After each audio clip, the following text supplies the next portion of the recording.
For various reasons, we weren't able to get our garden in this year, but our property has a lot of wild edible things like blackberries and chanterelle mushrooms, which we've been foraging for years in different locations. We usually find them a little bit later, but this has been a really wet summer, the perfect conditions. So I'm hoping that this means we will be able to enjoy them for a lot longer and it won't be as short of a season. Every year we love to use chanterelles in all kinds of ways, but our favorite is homemade pizza. We also have a lot of wild blackberries that we're sending the kids out every single day to check because it seems like a little bit comes ripe each day, and we've really been enjoying those. We are always working on something in our new farmhouse, and right now I'm working on a lot of drapery, not just on windows, but I'm also thinking about adding curtains to a lot of different furniture pieces. That's where my brain is on the interior. Now, another place that I've been devoting a lot of energy and attention to thinking about, which by the way, this is the fun part. This is so fun that we're living here and the house is comfortable,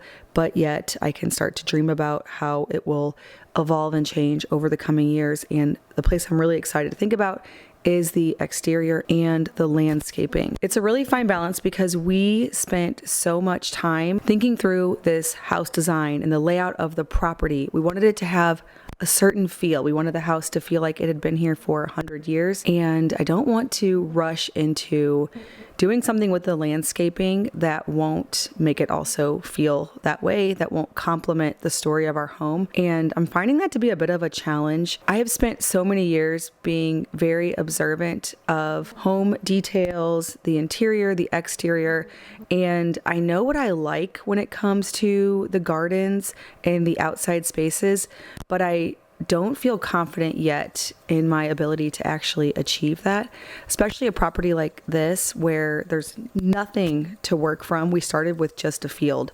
So everything will have to be built, but yet I want it to look like it had happened over 100 years. I don't want to rush it. I think that it'll just be something that we add to over the next decade. But there are certain functions that I really want for our exterior that I don't want to wait years for. We have 3 teenagers. Our kids are not getting any younger, and I want this space to function in a certain way for hosting. And I want an outdoor kitchen. I want a patio. I want a pizza oven that we can all gather around, and a grill. I'm hoping in the next year to get a lot of that infrastructure in place with a bigger vision for how to continue to expand and add as the gardens will grow and evolve, because I don't even know where to start right now.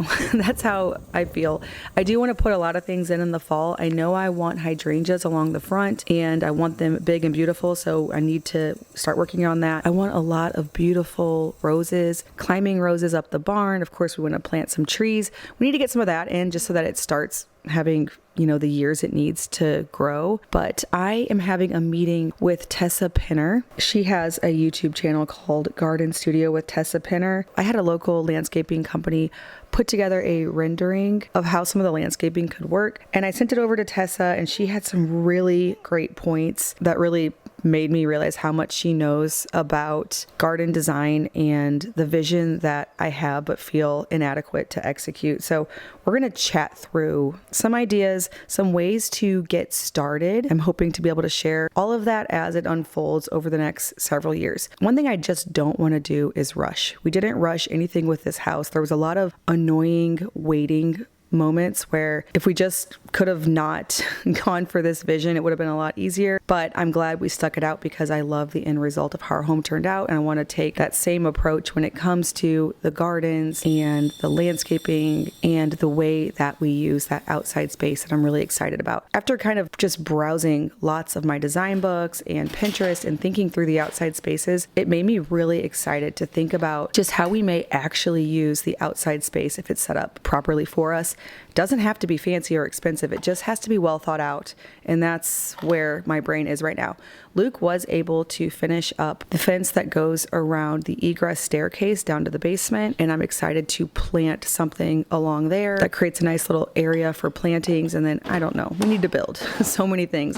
I want a nice playground for the kids. I want a clothesline. I want a fire pit. I want it to look pretty, but also lived in, and like a family lives here. So That's that balance we're trying to strike, just like we tried to do with the inside of the house. Little by little, we are doing projects and curating beautiful products to make our new farmhouse feel comfortable, lived in, old. That's one of my biggest goals. I wanted a home with character. I didn't want it to feel sterile and new. And I'm working room by room to really bring that character. Of course, it'll be an endeavor, years in the making. New things that I added to our home are from Quince, which is the sponsor of today's video. I found the most beautiful linen tablecloth that actually fits our large table. It adds a little bit of color to the kitchen, which I love. I'm starting to layer in lots of pieces in here, and it becomes more our style with each one. I also found beautiful linen, true room darkening curtains for the little boys' room so that they're not staying up super late in these summer months and waking up early with the sun. I also found quilted linen shams for our bed and a beautiful quilt to add some more texture and warmth. Quince is your one-stop destination for high-quality essentials across clothing, home goods, and accessories, all at affordable prices. From 100% grade A Mongolian cashmere and buttery soft bamboo bedding to 14-karat gold jewelry, cast iron Dutch ovens, and Italian leather bags, Quince brings all the high-end essentials together in one place.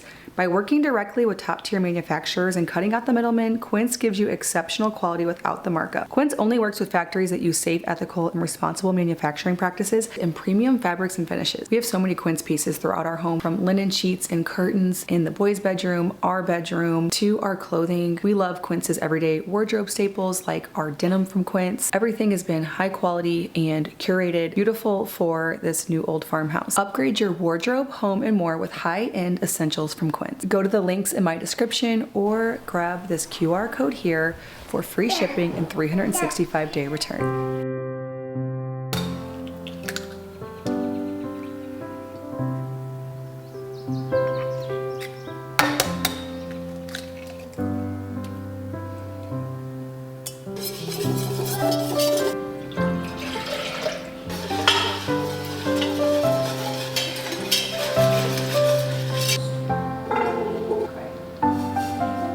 Today I'm using a few recipes from the Farmhouse on Boom blog. One is my whole wheat pie crust recipe and the other is my sourdough pizza dough recipe. I will leave both linked below.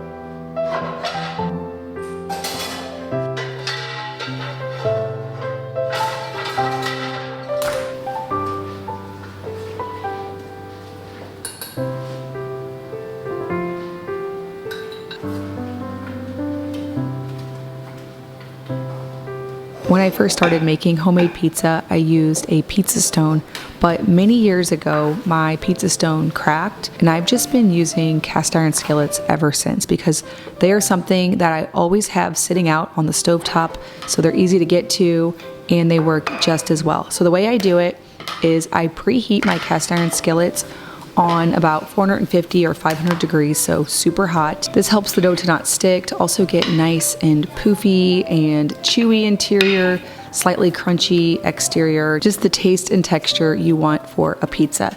Now, if you're making several pizza crusts and you only have a couple of cast iron skillets, they tend to do better the first time around because that's when they were most recently in the very hot oven. So what I do is I also use my stovetop some. When I'm rolling out another pizza dough, I will put it on a very hot burner and just heat it back up that way to make sure it's nice and hot. If you get it too hot, it might get a little bit burnt, but I actually think that tastes kind of wood fired and it's really good. So the key is to keep the skillet nice and hot, and the reason I like to use cast iron is because it retains its heat, just like a pizza stone. I do also like to use some olive oil on the cast iron skillet. That just makes the pizza dough taste really good. But sometimes I forget between each crust and sometimes I don't. And either way, it works out great. Now, after I put it into the cast iron skillet, I kind of press the edges up the side to create a nice thick crust.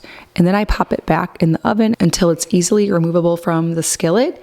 And then I put them on baking sheets and top them and bake them to melt the cheese. The reason I do this is I'm always making more pizza than I have cast iron skillets. I even make this when guests are coming over. I recently had a play date where I made 5 times the recipe. So I did 20 pizzas It's a really great thing for a crowd because in the morning before they come, you can get the crust all baked and ready to top. So if you want to do kind of like a pizza bar situation, that's also something that's really easy to prep ahead. Today, of course, I'm doing our chanterelle mushrooms and some pepperoni. They are going to be excellent.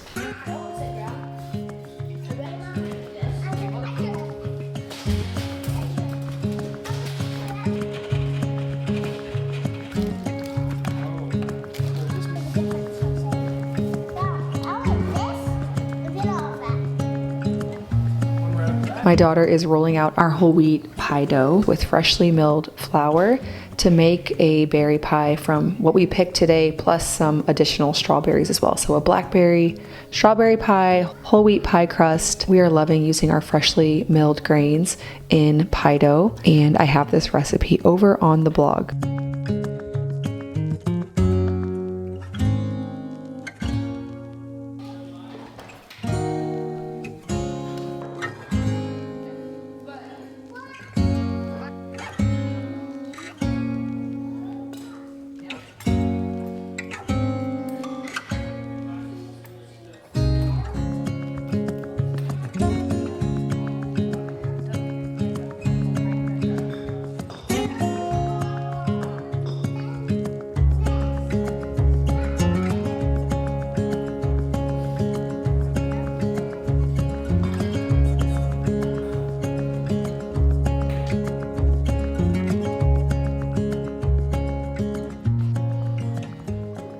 I decided to cook the custard today for this ice cream because I wanted to see if it would make a difference in the texture and the flavor. Normally I take the egg yolks, the milk, the cream, the sugar, just throw it in a blender and then put it in the ice cream maker. It makes for really easy dessert. Plus it retains all of the raw properties of the milk, which we prefer. Today I cooked it and I will say it was some very creamy and delicious ice cream, but only marginally better, to the point where we're gonna probably just stick with our blender method here. But it did make some really nice ice cream to go with our berry pie. Every summer I like to make water kefir. In the past I've also made it in the wintertime, but these days I just reserve that special taste and that extra chore for slower summer days. During the school year when there's a lot going on, it just feels like one extra thing, even though it doesn't take a whole lot of time. Just one more thing to get to. Plus, it ferments very slowly in the wintertime, and in the summer, I can get these sodas, as my kids like to call them, out in a very timely manner, keep them going, enjoy them all summer, and then I'll restart again probably next June. I'm up to 8 jars at a time right now, and a gallon for the first ferment.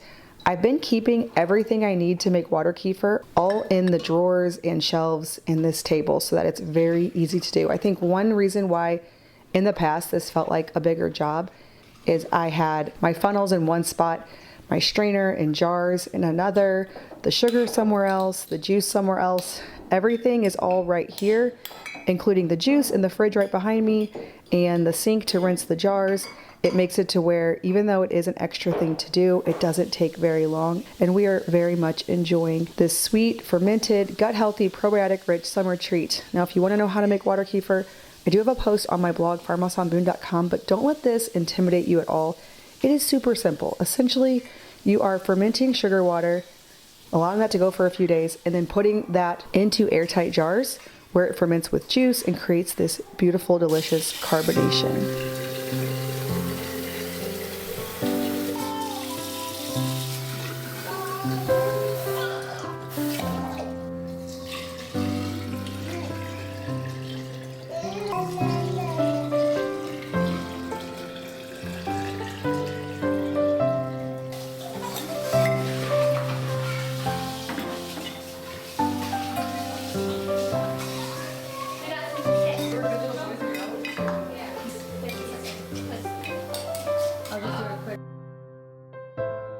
I am making another new recipe from the Farmhouse on Boone blog. This is chocolate cherry sourdough. Now, I have been making everything whole grain lately and been focusing on just our basic nutrient needs when it comes to our bread and our baked goods. Made some really beautiful, lovely things. But today, I just wanted to make some good old-fashioned artisan sourdough bread with sifted flour and some wonderful additions. Chocolate chunks and cherry sourdough definitely fit the bill for that. When I'm making a sourdough bowl with add-ins, I like to mix those all in after a couple of stretch and folds to not damage any of those gluten strands that are developing. But this one is definitely so good. I know you and your family are going to love it. Chocolate is a good addition to bread any time of the year. Chocolate and cherry, it's not necessarily seasonal, but I do love using add-ins to give a basic sourdough boule a bit of a seasonal element. I love cranberries and walnuts or pecans in the wintertime. It tastes so good sliced with butter. That's just a flavor to me that is a fall or winter staple, served alongside a hearty stew or some eggs in the morning. I also feel like raisins and a little bit of cinnamon are great additions for the cooler months, those cozy fall months. Not thinking about those right now, but I just love playing with additions for a basic sourdough boule to make it special. This time of the year, it's also delicious to add some herbs, or even if you don't add them directly to the bread, adding them to a little olive oil and coarse salt for a dipping oil is wonderful. In my kitchen, I love taking a basic recipe and memorizing it and getting so comfortable with it, familiar with it, and then tweaking it for the season, for the application that I'm wanting to use it for. I think this really simplifies the kitchen. Another example of this is converting basic recipes to whole grain. Now, this is something that's actually a lot simpler than people think. If you want to make it the least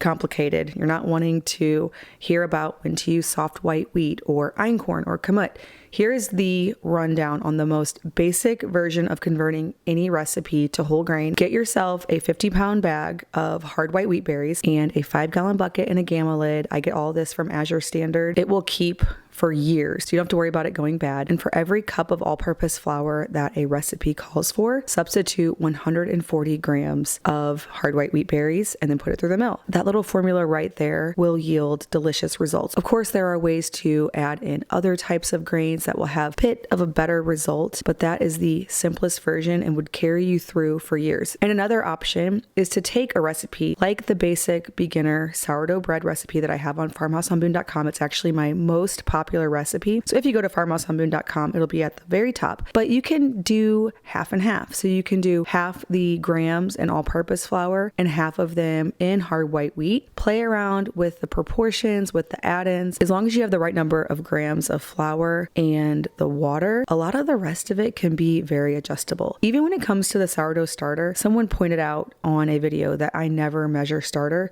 and I don't. I just think of it as yeast, and the more yeast you have, the faster the bread will rise, and the less you have, it will take a little bit longer. The same goes for if it's active or not. So I oftentimes pull my sourdough starter right out of the refrigerator. I don't worry that it hasn't been fed recently. It can even sit in there for 4 or 5 days. It will perk back up within the recipe. So you have flour and water in a sourdough boule, which is what that yeast in the sourdough starter feeds on, and it can happen during that process. All I notice is just to watch how the dough is rising, because if you use less yeast or less active yeast, it might take a little bit longer, but there's never a formula for that anyways. In my recipes on the blog, I usually have like a time frame, but if you've baked for very long, you know that you just really have to watch it because it depends on how warm or cool your house is, how active the yeast is. But there's so much play there, and the results always turn out delicious. So if you want to grab my basic sourdough bread recipe that you can memorize and then play around with in so many ways in your own kitchen, I will leave that linked below. I have so many home projects in the works right now. I just picked up some reclaimed fabric for curtains in the kitchen, some little cafe curtains. I wasn't even sure that I was going to do that until I found this particular fabric. So I'm going to be sharing that with you in an upcoming video. I have a few other little DIY projects as well as some pieces I've collected that I can't wait to share with you. So stay tuned for all of that. If this is the first time you've popped on one of my videos, my name is Lisa. I'm a mother of 9. I make from scratch recipes on my blog, farmhouseonboone.com. And we also just built our farmhouse that was designed to look old, even though it's brand new. So if watching us complete that and seeing any home tours and details is something you're interested in, go ahead and hit that subscribe button. Thank you so much for stopping by our farmhouse.